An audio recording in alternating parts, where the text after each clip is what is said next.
If you could have right now, you don't have to pay for it, you get it for free. Not based on monetary value, but just your favorite, what you'd like the most. You could have any Pokemon card that's ever existed. What would you get, man? Hmm. Well, not based on resale value, like, oh, first edition Yeah, just like Charizard. art. Yeah, like one you just fucking love. Um, there's a Gengar card. I think it's worth quite a bit as well, naturally, just because I think Gengar's like a big favorite. And I saw it in Japan as well, and it was like maybe fourth day, and I was like, oh, do I want to drop that much now in case I want this much money like later on? And then I didn't ever think again. I was like, fuck, I should have got it.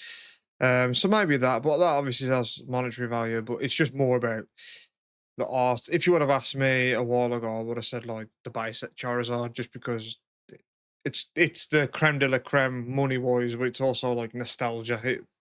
But I've now got that. So um, let's flip that one, but let's say you to cars then. Yeah. It's GTR for me, man. Just a Nissan GTR. Fucking dream. I saw one earlier, actually, a white one. Mm. White one with the red fucking trims and that. So whenever I see one of them, I drive past, and I always wish I could like bump into the guy and just be like, dude, what did you fucking do to afford this, man? 'Cause this is my How dream. much should I go for now? You can get them used like a good, like a few-year-old one. You can get not a Nismo, but you can get like a base set for like fucking 80k, maybe 70. So how much But would you're that be to talking, finance one? Have you looked into it? You've got to have looked nah, into it, yeah. nah, I You've ain't, never looked into it just to see. nah, nah. You're probably talking 600 a month or something Oof, that is a lot for just for a for car. an old used one. Yeah, Yeah, that's a lot just for any car. I don't give a fuck about cars enough to pay that much, even if it's a quote unquote dream car. Fuck you for 600 quid a month. yeah, it would be fun though. The only thing with them is that kind of level of car that's up there.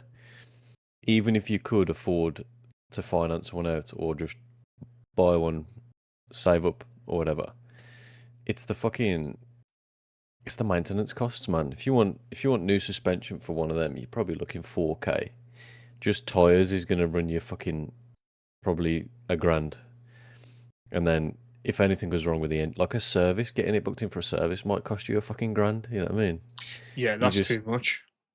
even if you just saved for 20 years and fucking went out and bought one straight out, you'd have to have good money afterwards to even just keep it on the fucking road, man. Yeah, it's like you've got to be.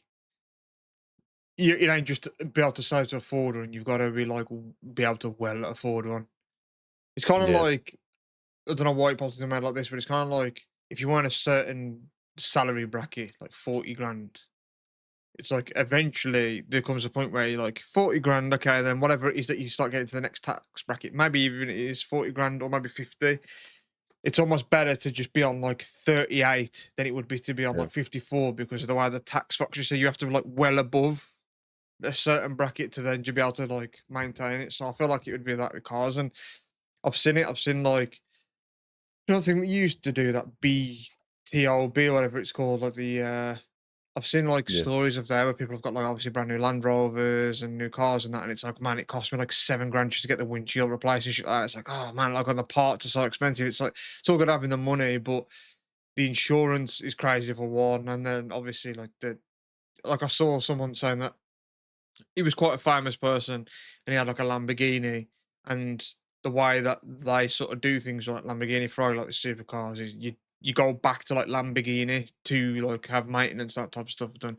He was like, it was like 10 grand for like a tires and shit like that. He was like, it's ridiculous. Like it's not even worth having like a supercar really. And it's like, yeah, like because you're in on it and you've loved cars your whole life, but on the outside, for someone like me, I look at it all and I think that what a fucking waste of money. Like it looks cool and probably feels amazing when you feel like the engine under you and shit, but it had 10 grand worth it for me just for tires, man.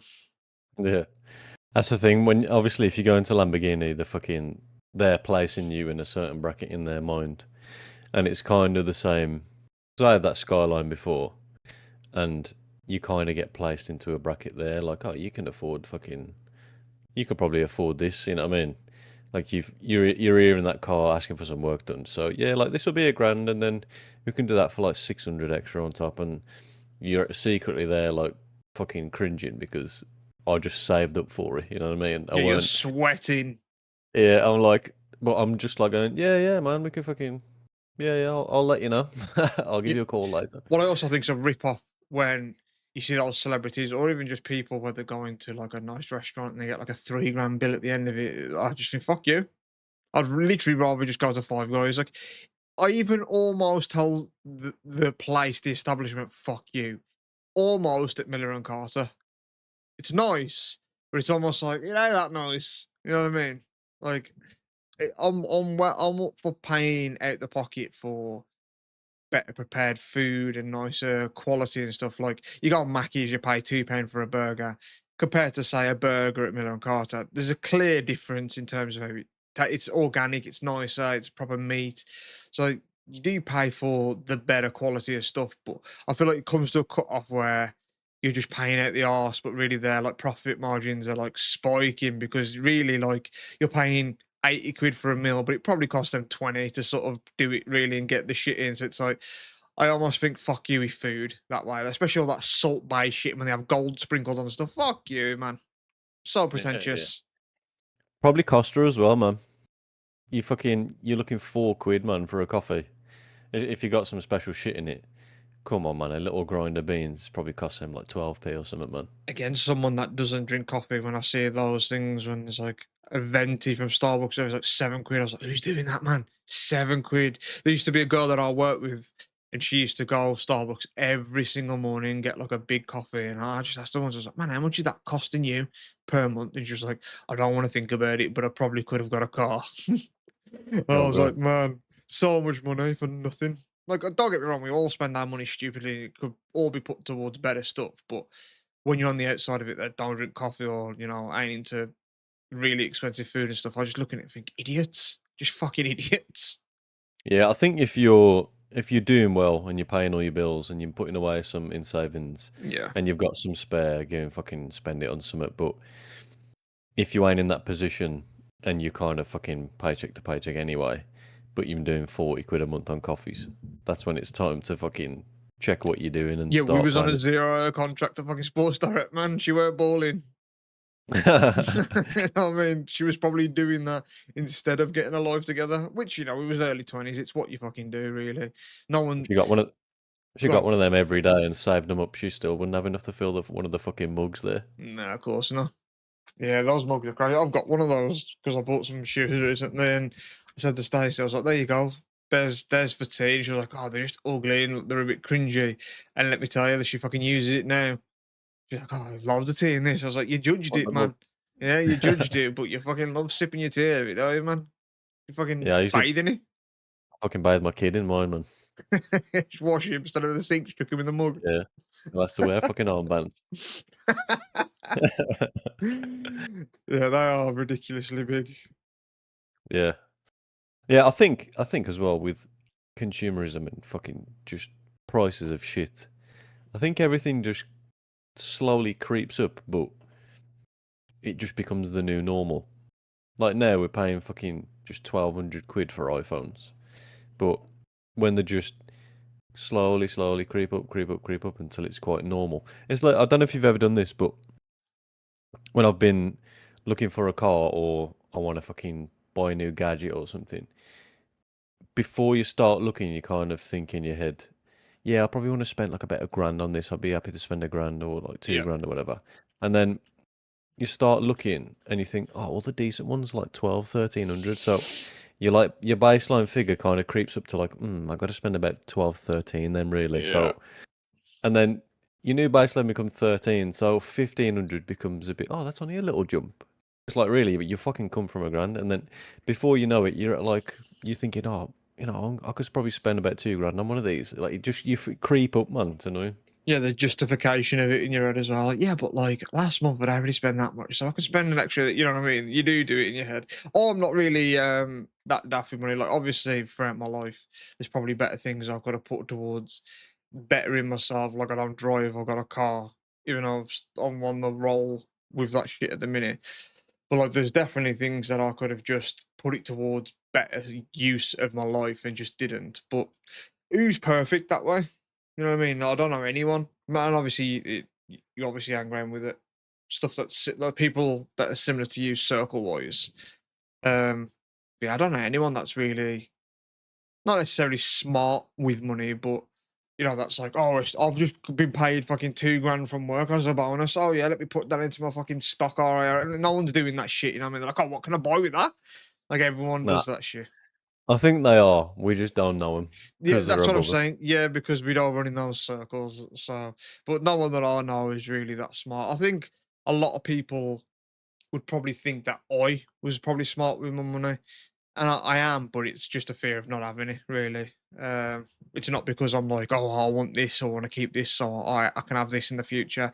There's obviously a bit of that, but just my mom not obviously fucking being a good person with money, and I was like, I just don't want to be like that, and um, so many people that I just know that was always just stupid with fucking money and shit. I was just like, oh man, I'm a stressful person. I don't want, and money's the worst stress of anything because it's everything. So it's the one thing that I never want to stress this shit out of me because it's all couples fight about, man, is money and shit. And I'm just like, I don't want to ever it be a problem in my life. Obviously, it's a privilege to have it, but I also haven't ever just been given it. I've worked for every fucking thing that I've got. So yeah, I've always stressed about it. So I wouldn't say it's smart because I'm like, I'm going to make a conscious decision here to be smart with money. It's just out of fear, really, that I don't want to be fucking homeless, which is a good motivator, really, still.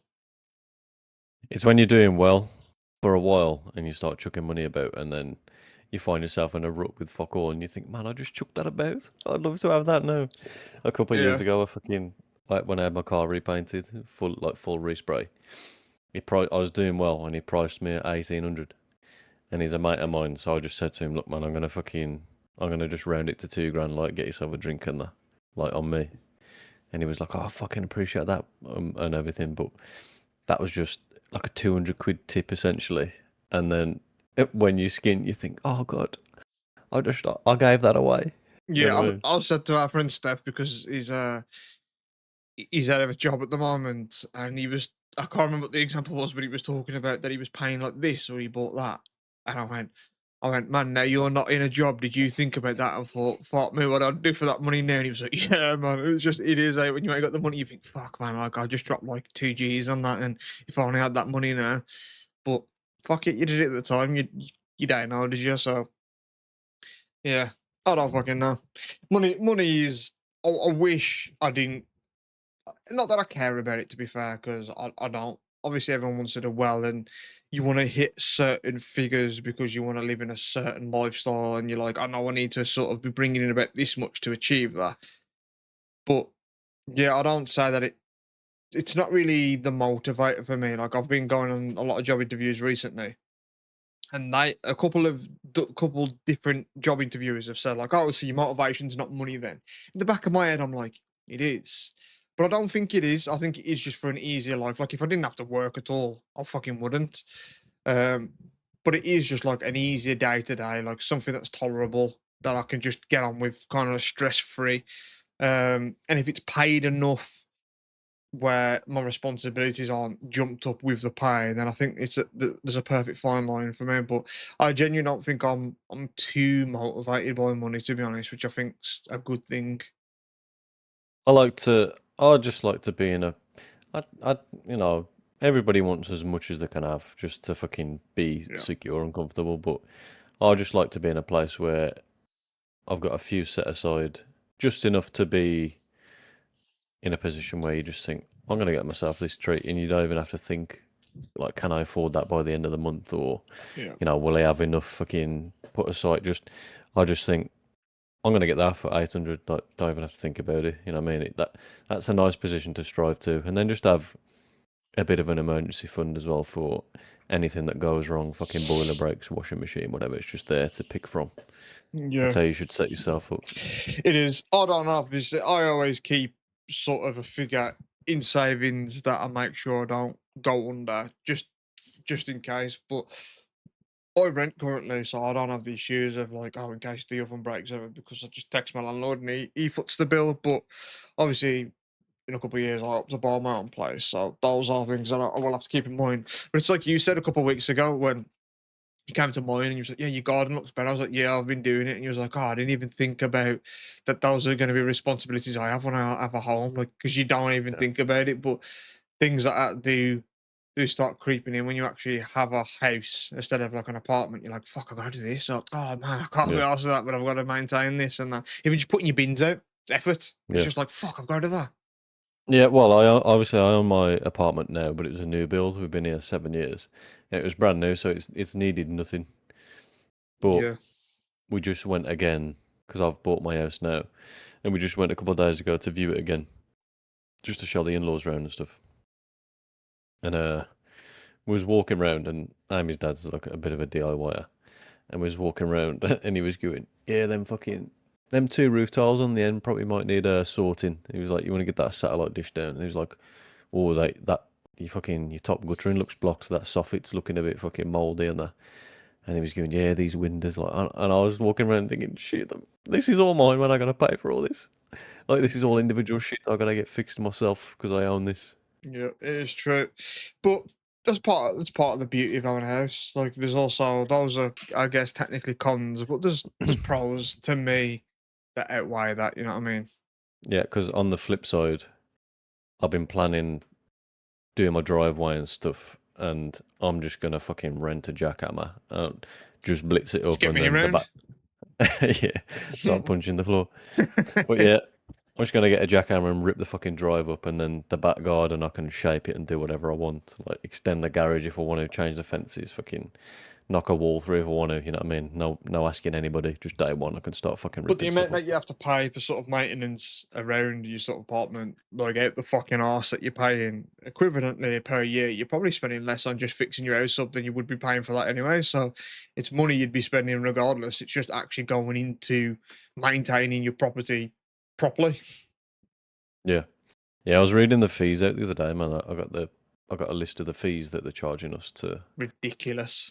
and some of them are just like online, like what was it now? Money transfer fee or something like that. It was What? like 200 quid. It's just on there for just, and then fucking um yeah, ownership transfer fees like 1,079. Okay.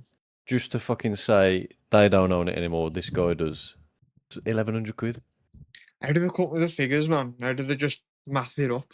Because I work in sort of finances and I do calculations to sum up certain things, and there is obviously nuances and real math behind it and stuff like that. But in like property and stuff, I do wonder sort of how they. I'd like to see their sort of work and their spreadsheets to be like, they're rounding up a bit too much there. You know what I mean? Like, I wonder how they do it, man. Yeah, fine, man. And because I was talking to Mark about it the other day, I equated it to when you're getting married and stuff's just inflated there, but little shits get just kept chucking on. But you're on a roll of spending. You're just like, yeah, I've paid fucking 500 quid for a cake, 900 for these suits, 6 grand for the venue, fucking 300 quid just for someone to set the tables. If someone just chucks a couple of little sneaky backhanders in there, you're just gonna pay them. Yeah. Yeah, and it won't seem as bad because you're already spending grand. So then it's like photographer and they want 400 quid. You're like, yeah, fuck it, 400 quid. It ain't as bad as like a grand that I've paid for this already. And it's Yeah, eventually you look at your overall bill and you're like, fuck, you know, I've done bad yeah, here. yeah. Because there's one on the list that's it's a weird name, but it's some kind of insurance premium, and it's like 40 quid. But then there's a fee for arranging the insurance premium, which is like 20 quid.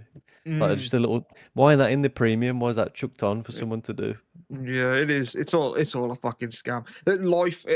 The more you go down a rabbit hole of like tax, especially how it works in like the UK, because in America obviously it works differently. You have to do your own, but here like you're taxed, and then everything that you buy is also taxed. So it's like, but why is that? I've already been taxed, and then why am I buying this? And there's tax on that, and once you start going down the rabbit hole, you're like, oh, it's all a fucking scam. Someone's pocketing Yeah, from all this, and it's like, but it's kind of just accepted sort of nationally. Like, yeah, we all know it's a scam, but it's like, but we know it is, but it's just kind of like, yeah, you just deal with it. That's just how tax works. And it soon just start really going down the rabbit hole of things like that. You'll just get pissed off because you realize how much bullshit it Yeah. is. It's like stamp duty, man. It's called land tax on my sheet breakdown, but it's stamp duty. Yeah. I gotta pay 27.50 for that, and that's just because I already own a house and I'm buying another house. But that's just the reason.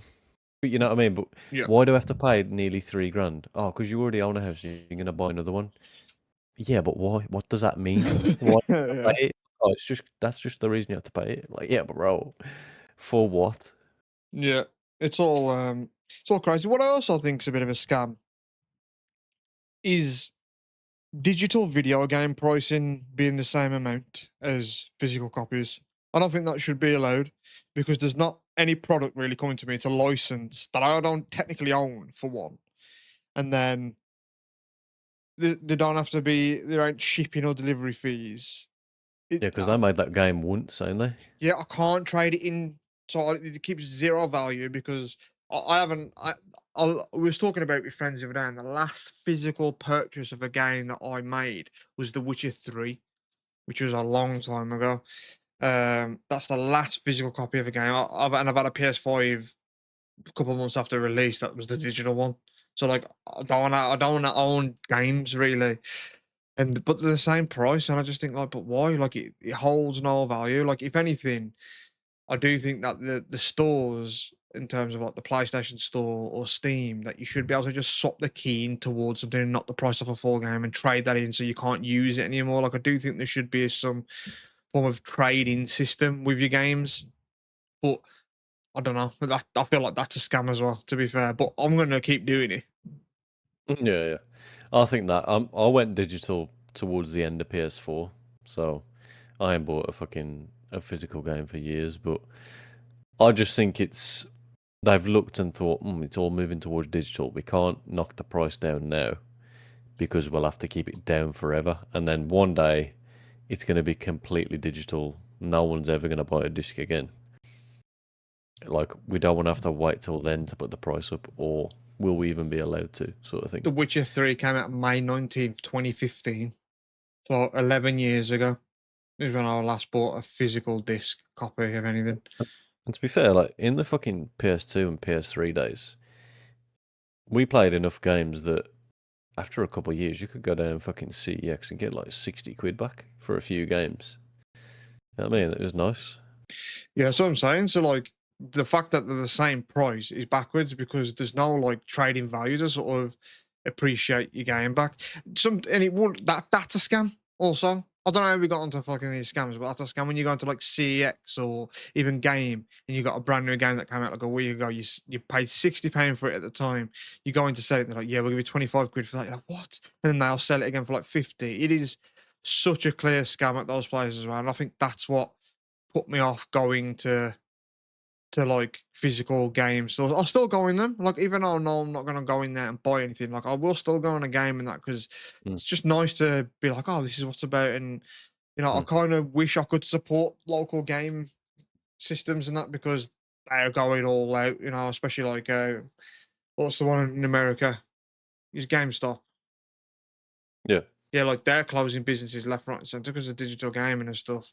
Like, I wish I could support it more, but like, I also don't. Fuck them. They're a corporation. You know what I mean? If it was just like, what they call a mom and pop store, whatever the fuck, where it's just like a family run thing, like support like your local retro shops and these people that are keeping gaming alive for stuff like that, man. And yeah, support those, and they're real, just homemade businesses and stuff. But yeah, like fuck it. Like gaming's becoming ridiculous. So like £80 for Mario Kart, man, when the Switch first come out. Insane that I, is. I actually went into one today. We were bored today. Me and Max were just out and about, and he had a bunch of Pokemon cards in his pocket, and they got put in the wash, man. So Oof. he had probably fucking 15 Pokemon cards that just got rinsed. So I was like, oh, we'll go and fucking get him a new pack. But yeah, I went into a little independent kind of card gaming shop, that Top Dog one where I get the t-shirts done as well. Oh yeah. And I went in there and I said, have you got any One Piece packs? And he was like, nah, nobody really plays them here, so we can't get them. And he said, there's a new drop in a couple of weeks, like the 17th or something, or Like a new 19th of set. June. Yeah, and he said we've been trying to speak to them to try and get some, but because we don't have much of a player base here, because you can do card games in there and like play in there as well. He said because we don't have a player base here, they won't send us any. But yeah, we're meant to get a fucking player base if they won't send us any. And I was True. like, and he was like, yeah, we're probably like fighting to try and get some booster packs here and stuff. So hopefully we'll be able to sell some. But I said, who are you speaking to Yeah, try like and the get that? supplier. Who's the number? Who's the Yeah, email? yeah. And he was just like, just fucking Bandai, like directly. And I was Hmm. like, oh shit, no way, yeah. So it's a cool little insight that they're just, That'd be a cool job y- being like the supplier, like emailing like stores back saying, yeah, how much you need and all that type of stuff. Be like that. yeah. I reckon that'd be a pretty fun job. But yeah, I think there's like a pre-sale event or something on the 11th thing. We're gonna go there and try and get a booster pack or something for One Piece, man. Well, I go to a quiz every other Monday at a card store. It's a geek retreat. It's called. Um, and on Monday nights when we go, there's like a One Piece tournament. So you just get a bunch of people in there playing One Piece. There's like people around tables just ripping packs of it. So I know like they're popular, and that's like where you live essentially. So I'd check Hmm. out there if you want to go One Piece because it's big there. And then we go. I know nothing about it. Never seen it. I know like of the characters and of the show, but I've never fully watched it myself. But I'll see them opening the packs, or I'll just see them playing. I'll like look over and watch like a game and stuff like that. And I'm like, oh, that looks the card art's nice and stuff. And when I was in Japan, obviously it's their biggest anime, so it was everywhere there. And I was in fucking thousands of card stores in the 2 weeks I was there, so I'd see them and I was like, yeah, they're cool. So it's surprising that there's not more because I didn't know. Obviously, over in Japan, it's the biggest thing ever. But over here, I thought that it weren't big, but until I started going to that quiz and seeing that Monday nights were like One Piece nights and it being like full, all the tables are full and people like playing each other and there's like tournaments like, right guys, get ready, go, and then they'll just like play against each other type of thing. I was like, oh, I didn't know it was actually this popular. So maybe it's just round the UK, certain parts don't give a shit. Maybe some parts do, I don't know. But I've seen it Yeah, popular where I go, but yeah, I've never bought a pack of it or anything. It's same as Yu-Gi-Oh! I used to like it as a kid, but I don't give a fuck about Yu-Gi-Oh! Really now, to be honest. yeah. I've got a mate that's got a pretty rare fucking Monkey D. Luffy that he packed as well. He had it graded 9.5. It's like a mad fucking shiny one. I think it's worth a few quid to be fair. Hmm. I actually saw him in a fucking a Japanese like ramen store in Birmingham a few weeks ago. Hmm. Well, a few months ago. I think I might have told you. He came in and sat down with his family on the table in front of me. And I recognised him and I texted him a picture of the back of him. And he like spun around like, yo man, what the fuck are you doing here? But yeah. Yeah man, they got some cool arts on there as well and the characters are cool. I do want to try and get some boosters, man. I'd like to get into it because I want to see what the big deal is. But it's just too much. But I know they're sort of redoing it where they're cutting out all the filler and stuff for it. So when they start doing that, I might jump in and see what the fuss is about. It's a But yeah. the first the first fucking season of it sort of thing is a bit of a hard watch, man, because it's quite old. It's like 90 summer. The animation's a bit rough and that, and the voice acting's kind of just, yeah. Yeah, I've not really ever gone back to something old, really, that I've not already got like a sort of love for. So like I love Red Dwarf, and that the budget for BBC probably back in '89 when it came out probably weren't great anyway. But the writing is still like I'd suggest Red Dwarf to anyone. And obviously I grew up watching it, so I've got like an emotional tie to it, a nostalgic tie. But when I go in and I've watched them recently, and I watched them a few years ago when I got with Stacey as well, it's so good. Like the writing is clever, and it's all science fiction, obviously. But the more I've learnt about like science, it's like, oh, that's actually like how it really work. Like it's actually smart too, but it just looks old and janky. But Yeah. I've never obviously gone to something like that. Someone's gone, oh, you need to go and watch these old episodes or something, and gone back and watch it and felt the love for it because I don't know if it gets to the point where it's like it's too old to appreciate the writing. Also, one thing Yeah. that I did go back and try and watch, and I didn't actually mind it. I just think I didn't stick with it for no fault of its own. Is Seinfeld. I did went back and watched it because I what's the big fucking deal with this show? Like, and obviously it was like that and Friends were the best things, sitcoms of the 90s or whatever. And I've seen loads of clips from it still, and I do laugh at some stuff, but that weren't like really too old for me. But maybe it's because I grew up in that era. But if it's like, so you need to go back and watch this show from the 70s, it might, how old it looks might pull me out of it, to be fair. I don't know if Yeah. I could go back and watch something like that. My dad used to call me Arnold Rimmer. He used to say he used to say I look like him a bit. I think he was just calling you a fucking, I thought he was just calling you a rimmer. Yeah, yeah, probably was.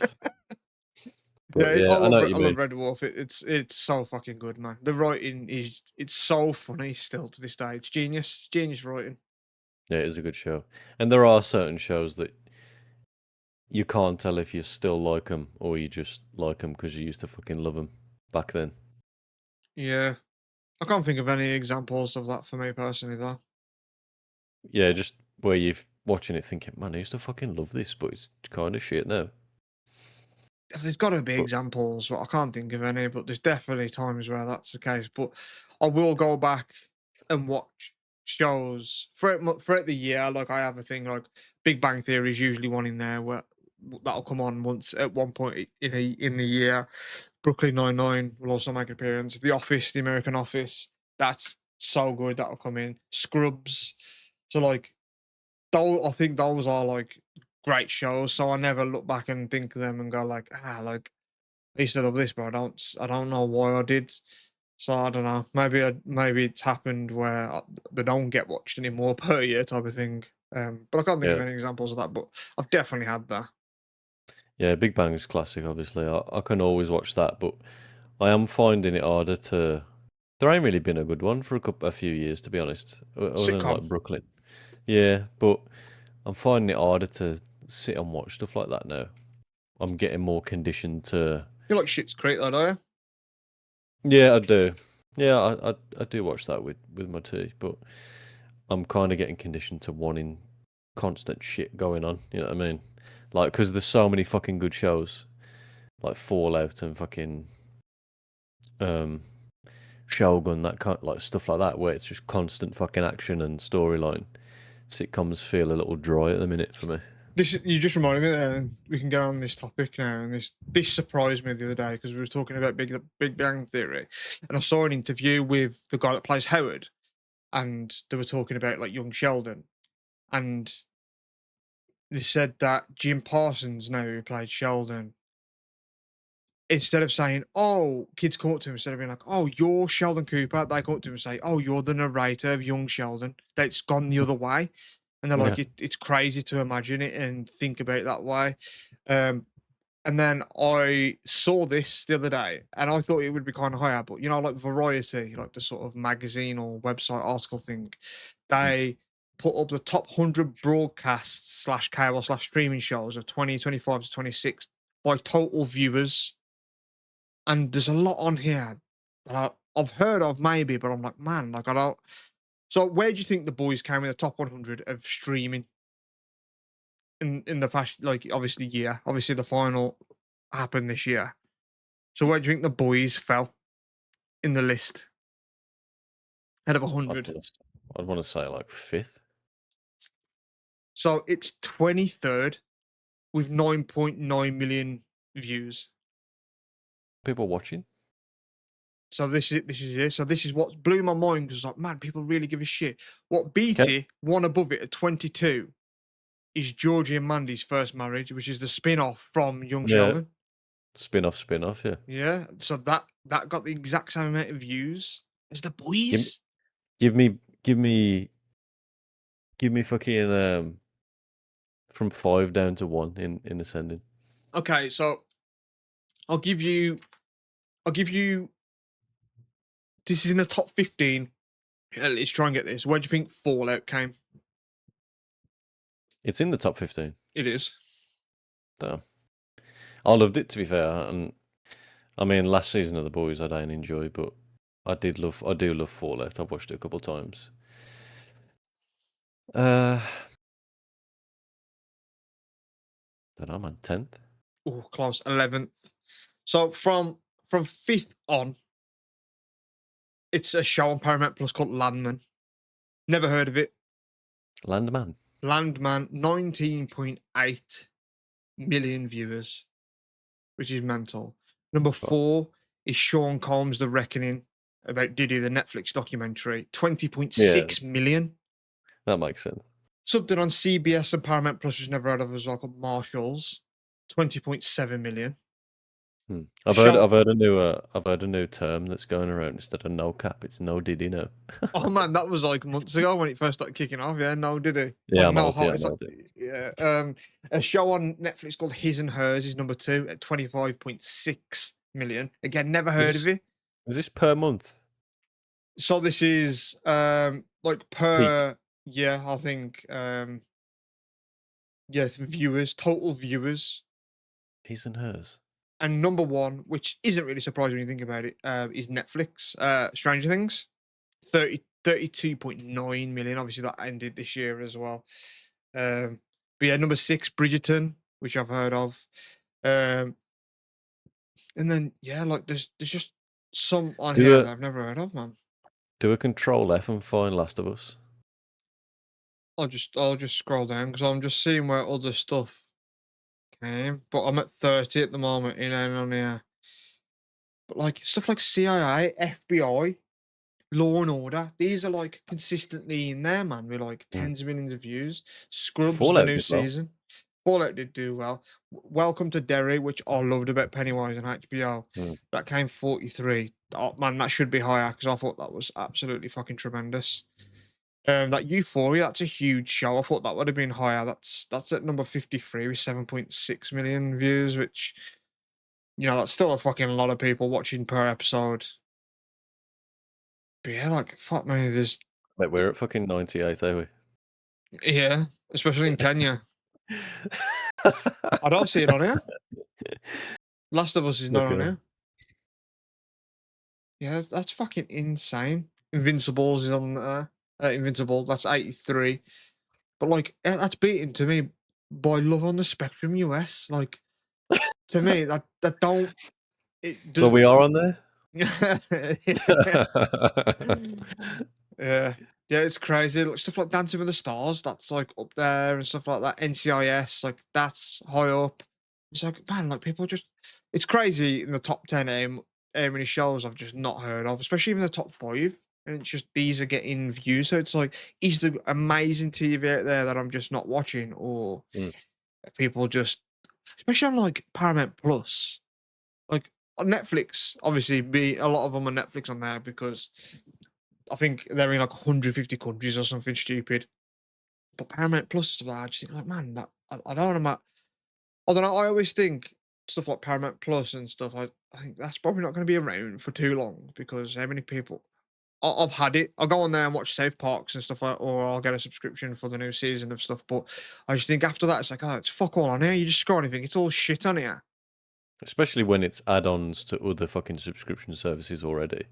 Because the Yeah. fucking that HBO Max is all right, but there isn't much on there that you can't watch elsewhere, and that's the only thing that's getting you on there. The fucking new season of Rick and Morty's on there, so you have to have that. You can't watch it anywhere else. And then Game of Thrones is kind of fucking is on there as well, and I don't know where else you'd watch that.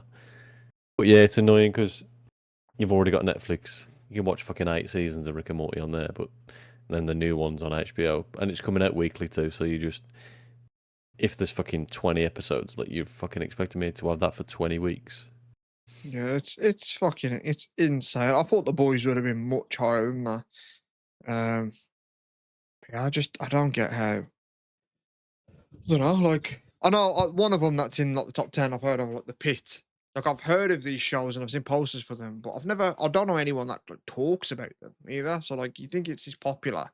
I don't know. I'd catch more stuff about it, but yeah, it's crazy that like Stranger Things being number 1 isn't too surprising to me because I know it was huge and I loved it myself as well. Like the ending again was a bit shit and it could have been better and stuff, but I think it is a good show. But I don't know if I want to put it as the most number 1 watch thing in 25 to 26.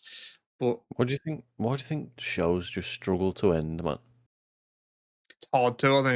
I think it's because you never really come up with the ending first. So you come up with a beginning or the middle bit of thought, oh yeah. So then it's like, oh, how do I make this make sense and wrap it up in a good way?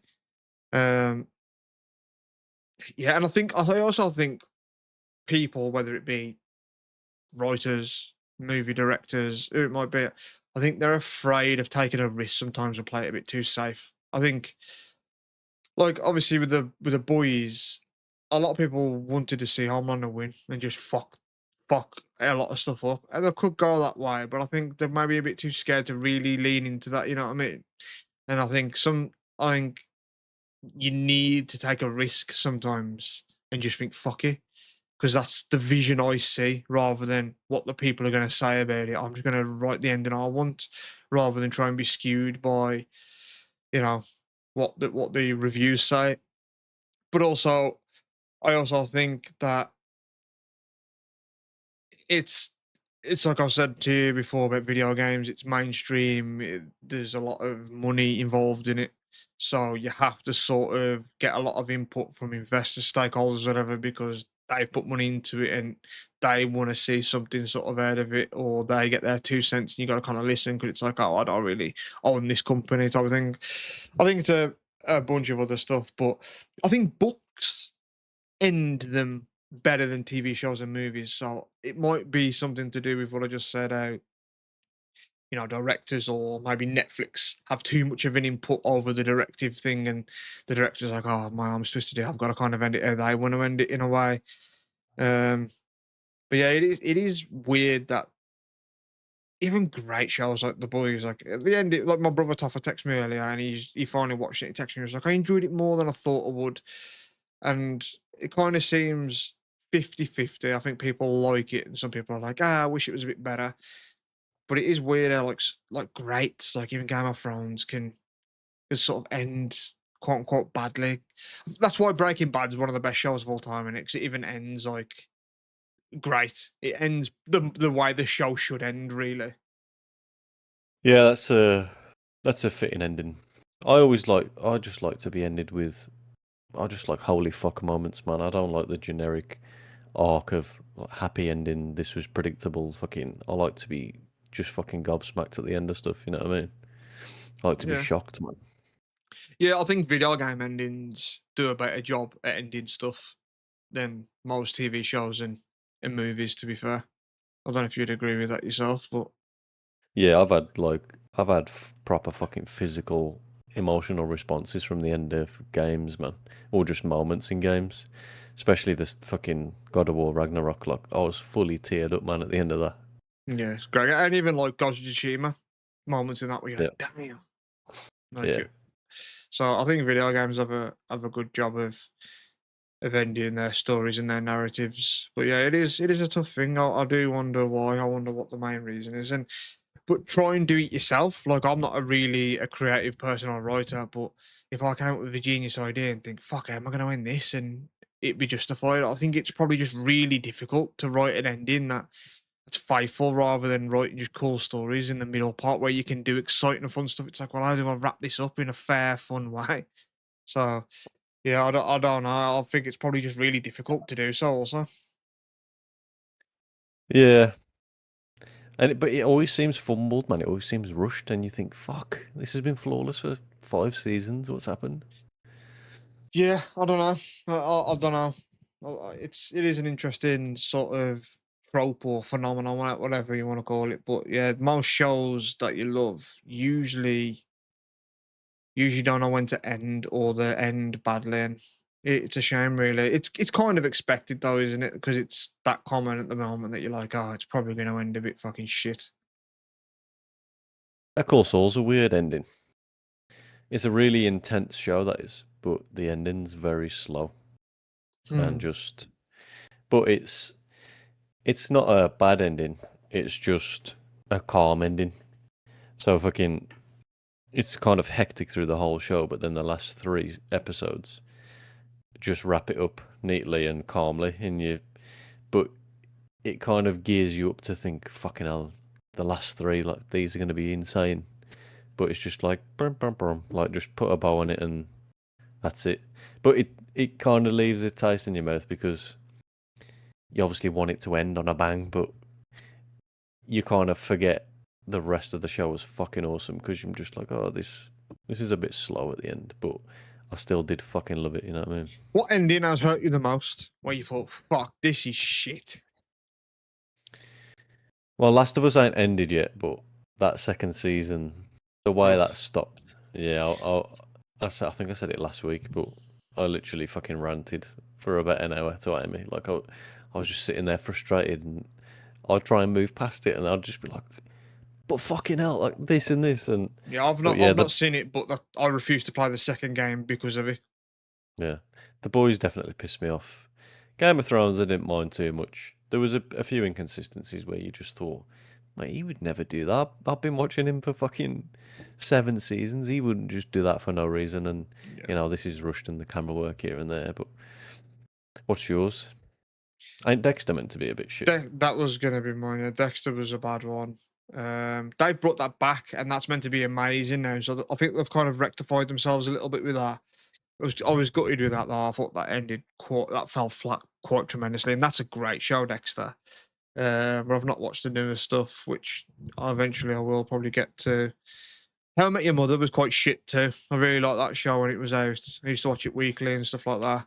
It was one of my favorite shows for a while, and I still go back and watch it now and again, and I do enjoy it. But Hmm, ending of that, it's fucking terrible. But they did do an anticlimactic. alternate ending for that as well now, eventually, which came out. But yeah, those two are some of the ones where it felt like that's kind of ruined the fucking whole show for me, because when I do go back and watch replays of it, you just know it's gonna fucking come to a shit part. It's kind of like I don't think Brooklyn Nine-Nine necessarily ended bad, but the last season is definitely weaker. And you know, when you're coming up to that season, you know that there's going to be a bit of a quality drop off, and you're like, ah, we're getting Yeah, towards the end now. it's Um, weird with yeah, Brooklyn because the show and the characters kind of acknowledge that it was the end as well, which it shouldn't be. You know what I mean? It felt like the show was self-aware that it was ending, but the characters wouldn't know because they should, you know, fictionally carry on and live the rest of their lives. But it was the show was being self-aware that it was ending soon. But then yeah, you got shows that you don't even finish as well. So it's more annoying when you have a bad ending because it's like, man, I've watched this to the end because I love it. But shows like fucking Lost or Walking oh, Dead, you know what I mean, where you just give up on them. yeah, yeah. I have no idea. Walking Dead ends, and they've got a couple fucking spin-offs now as well themselves, and I think they do quite well too. But yeah, Has it ended? that ended a couple of years ago, I think. Fucking Um, hell, I thought that was still going, man. Yeah, I dropped off that, but I will say that I know people didn't like the second season of that, but the first season especially is fucking class, wasn't it, of Walking Dead? And I thought the second season was really strong. I think it dropped off for a lot of people, and me personally, when obviously Shane left the show, Mm. because I thought he was class. But yeah, I never finished that either myself. I dropped off maybe the seventh or eighth season, and it got to a point where I'm like, I know it's a TV show. I know it's about zombies. I know I'm meant to suspend belief, but when they're all there just shooting at each other, no one's getting shot, and they've got unlimited ammo, and no motherfuckers reloading, and they're hiding behind stuff that can clearly be shot through. It's like, what am I watching? Like, this is just bad Yeah, writing now. It's not yeah, even my suspense of belief is gone. Like, I'm like, I can care, I can believe a zombie outbreak can happen. I can believe that maybe you jumped and survived that. You know what I mean? I can believe some stuff if you really need me to, but at a certain point it just gets too daft. And yeah, I just yeah. weren't into it I anymore. I loved it, man. But season 4, episode 2, I clocked out, man. There's So just a, there's like a specific episode.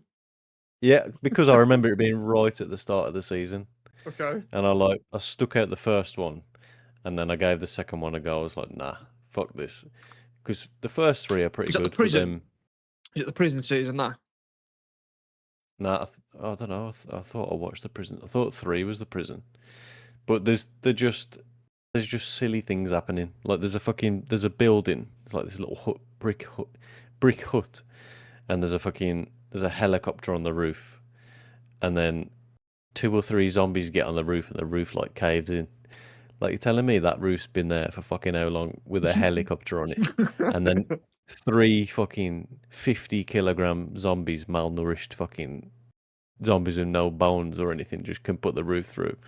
And then fucking like the way T Dog dies, where he saves Carol, but he just backs himself up against a wall and just goes ah, like stands there. He had loads of time to run off, Yeah. and someone gets trapped under a little fucking cabinet that could just lift it off, man. You just like, what's going on? Yeah. Yeah, I had to check out because of all that stuff as well. But we last night went to our friends and we watched a horror movie, which that's unlike you. You don't really opt in to go watch horror films and stuff. So how would you find? How did you find like that experience? Obviously, we spoke about it in the bit on the way home and that. But do you think because that I'd say I thought it was decent. I thought it was a good film, but I wouldn't say it's any more or any less creepy than the average sort of horror film. So I feel like if Yeah. you can watch that normally, like how you did, you can watch most things that probably seem like scary or creepier, like on paper. So like, how do What you think that went? what I liked about it, to be honest, it was a nice hangout because it was like seven of us or whatever. But I liked that we're kind of all in it together and all kind of going, oh shit, like I what's saw coming? you actually filming a reaction when that creepy bitch was I about. I did. saw you like point your I phone. did. I didn't catch I you did. fucking filming that a bit. Yeah, and it was a class bit as well because there's like a fucking cellar window, and she like goes, "Ah," like Yeah, jumps up, yeah, she makes and we're all like, that little "Oh, noise as well. I'm pretty sure she goes like, "Oh, the film that we watched, it's called Hokum. It's like a newer horror film. I think it's still in cinemas, but obviously we watched it on a dodgy site, whatever. But I enjoyed it. But yeah, I thought like because you don't really watch them too often. That I wondered how you thought about it. Like, oh, is this just a standard film or?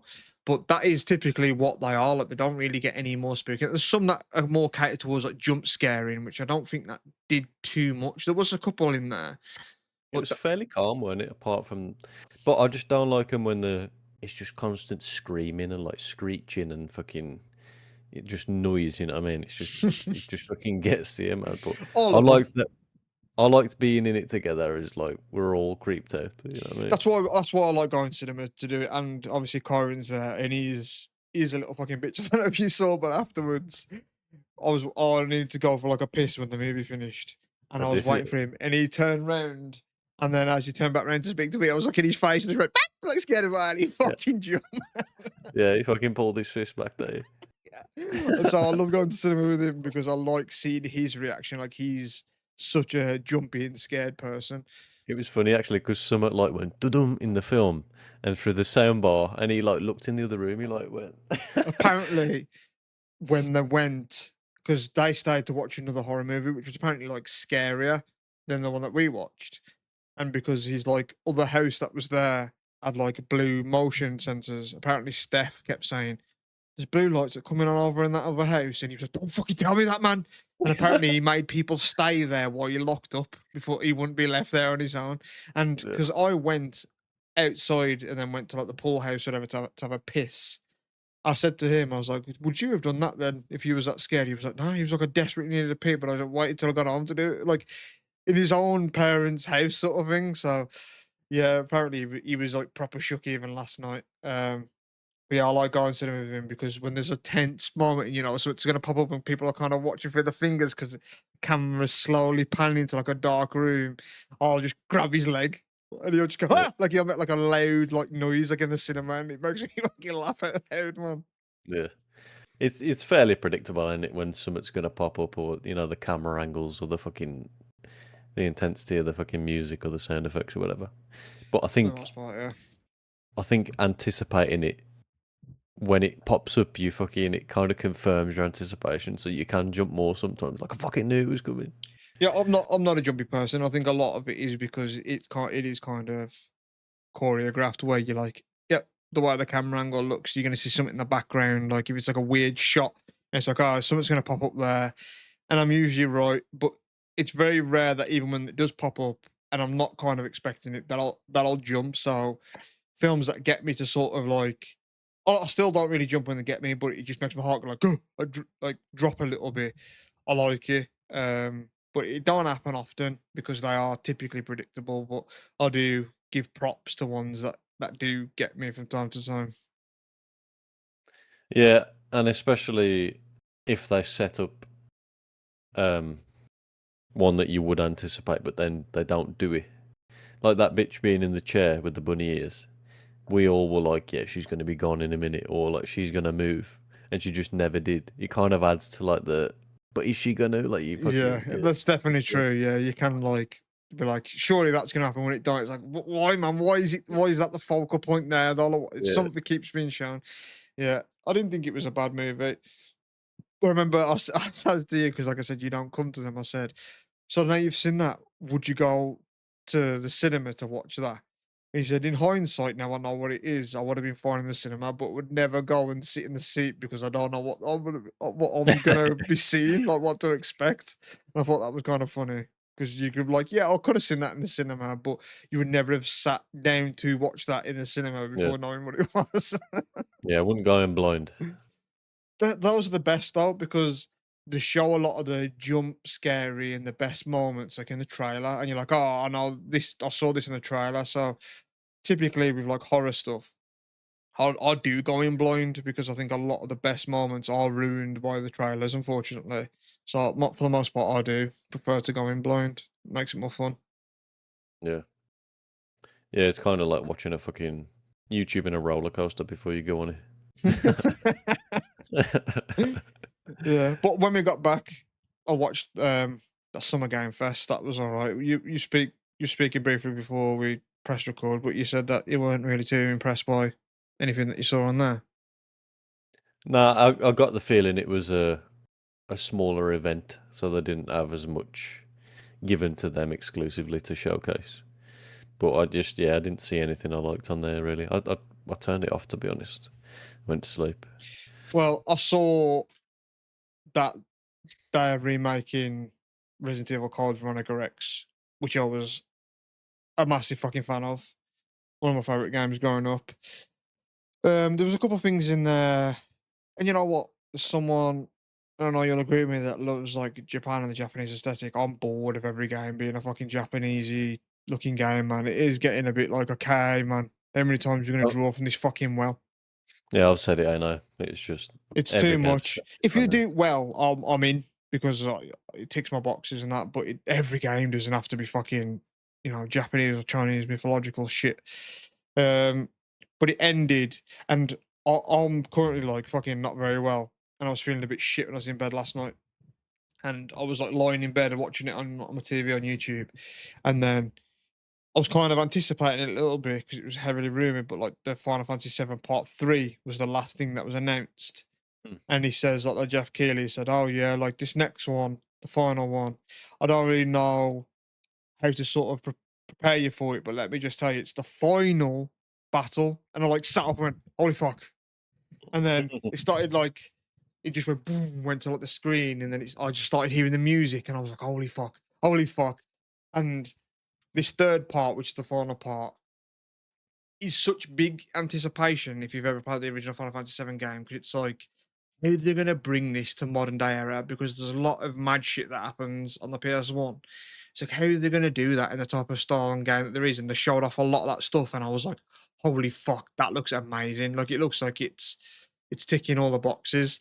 But what they've just done recently, and I kind of predicted this, but it was kind of obvious, so I'm not saying anything that most people probably didn't anticipate, is because they only come out on PlayStation first, and then eventually, like after time release, like a year later, they come to PC. But then eventually they started releasing them to PC, to Xbox, even Switch 2 now, and they run them amazingly, which is crazy. And Rebirth, which is the second part, came out on Switch like 2, 3 days ago. And I thought, oh, they're doing that. So when the third part releases, it's going to be across all platforms on day one. And it was. And I was like, oh, man, do I get it on PlayStation? Got the trophies, or do I just get it straight away on Mm. PC, man? So that's like a dilemma that I don't know what I'm going to do. But it looks amazing. Like visually, it looks amazing. And gameplay wise, like I think I'm hoping that wraps up well, because they've done it in a weird way, because there's the original Final Fantasy VII, and obviously it's my favorite game ever. Amazing story, amazing music, art, everything. But the remake isn't technically a remake, it's like a weird sequel within the story, because the main antagonist is obviously Sephiroth. And then, the thing that he does in the game is he like tries to destroy the planet eventually. Like he sends like a big meteorite to Earth, and like towards the last bit of the game, you just see it in the sky and shit. And then in this new game, like Final Fantasy Part 1 and 2, he like knows he's kind of like time jumping, like he knows that he fucked up and he's kind of doing stuff that he did wrong last time differently in this one. So it's kind of like a sequel in a weird way. There's like some weird timeline thing. So it's like, Mm, oh, it's fucking interesting. So I'm wondering how they're gonna sort of wrap the third part of, because they've stayed true to a lot of stuff, and it's like, oh, that's nice, and oh, they've touched on that, and oh, that looks sick in proper 3D, and they've done that really well. But they've changed a couple things here and there, which I've liked some things, and I'm like, I don't really need that, but that's fine. But I'm wondering, because they've announced that it is the final part, and I'm wondering how big the game is fucking gonna be, man, because in this third part, and it's typical of JRPGs, is that usually you get around on certain mounts eventually, and then eventually you get like an airship and you can fly about the sort of map. And they showed that gameplay of this, and then on any part of the map which they show, which is huge because the games are huge anyway, you can sort of Fortnite jump and parachute to anywhere on the map while you're flying around it. I thought, man, how big is this game gonna fucking be? And when they land, it just looks beautiful and proper, like lived in and textures. And I just thought, like, and it was all real like gameplay. And I thought, man, that game's gonna be like 350 fucking gig or something. It's huge. mm. It was big before, weren't it? Yeah. We should watch it after when we wrap up. We should show it me in a minute. Yeah, it looks tremendous, man. And obviously I'm biased because it's my favorite game of all time, but I just think in terms of pure just game and graphics and everything that they do, I think they've nailed it, man. Um, but yeah, obviously I was a big fan of when they showed and announced that. But there was a couple of things here and there in the Summer Game Fest that I was like, oh, okay, maybe I'll play that or maybe I'm into that. But what was annoying as well, and it's true, like they're even like streaming right now, and I went on and I watched just to see a couple of like the indie games and stuff that they're showing right now. And it's fucking annoying because there's like a live chat. And even Stacey said, like, people have worked hard on that game, and some of them were like, the games that you'd never play, but they have weird, quirky art styles. You're like, I'm not going to play that, but you can appreciate, like, oh, that's different, that's cool, or it's hand drawn shit. And all it is in just the chat is just like slop, AI slop, fucking 3D slop, 2D slop. And it's like, man, it's so just like that seems to be the hot word to use at the minute, just like slop of anything. And then there was a game just that I saw, and it does look stupid. It was called like waifu something. It was called like WTF, and it was like waifu tactical fighters or something. It was just basically like big titty anime girls, but like Call of Duty, and all the chat was just filled with goon slop. Well, I did Yeah. think like it's kind of true. Like you know what you're doing by releasing that game, but Mm. it's never just like, oh my god, this looks good, or like, nah, not for me, pass. It's just like, I don't know, man. Like, just appreciate a game. Like, you ain't got to be into it or play it, but just be like, like, I understand that as its place in the market, but people just want to fucking cuss it straight away, man. Yeah, but no one gives a shit, do they? They're all on the fucking just at home on the setups, They like. might not even feel that way. Yeah, they just put it to just put it. You know what I mean? Like, they might not But genuinely give a shit.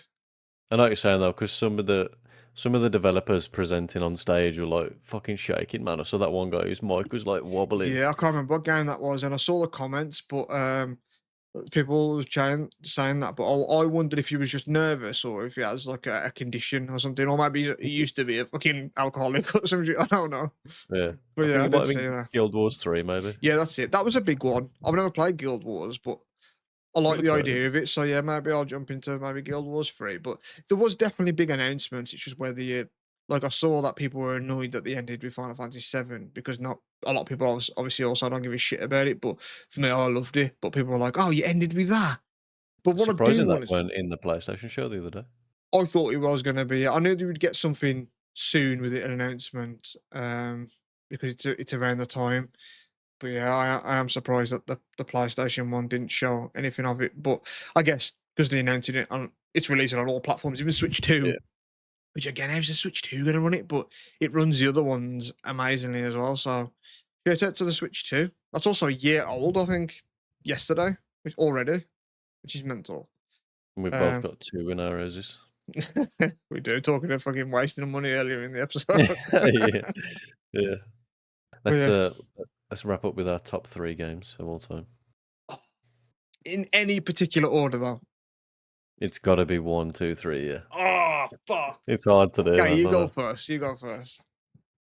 Well, I said I've put that rule down, but I can't really. I have to give it. I have to give a joint first, man, to fucking Ghost of Tsushima and the God of Wars. I count them as one storyline, so the latest God of War and then Ragnarok as well. That has to Yeah. be joint first for me. I can't choose between Ghost and God of War. Okay, my number one. Technically, I gotta say, even though I guess I kind of count the sequels with the remakes as well, but the OG Final Fantasy VII.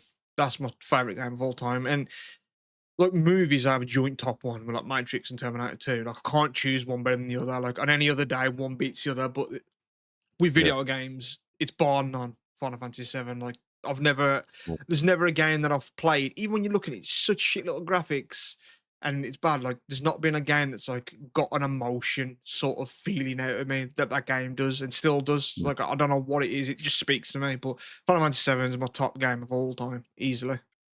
That's why it's Ghost and God of War for me. It's just Yep, I get such it. intense storylines and fucking just character development and being in the environment. And then with fucking Ghost, it's just the aesthetic in Japan and there's the samurai slow motion. And then God of War is just Kratos as a character and the fucking raw emotion feelings. Like, Yeah, they're definitely man, they might even be in my top 3 as well, but they're definitely in my top 10.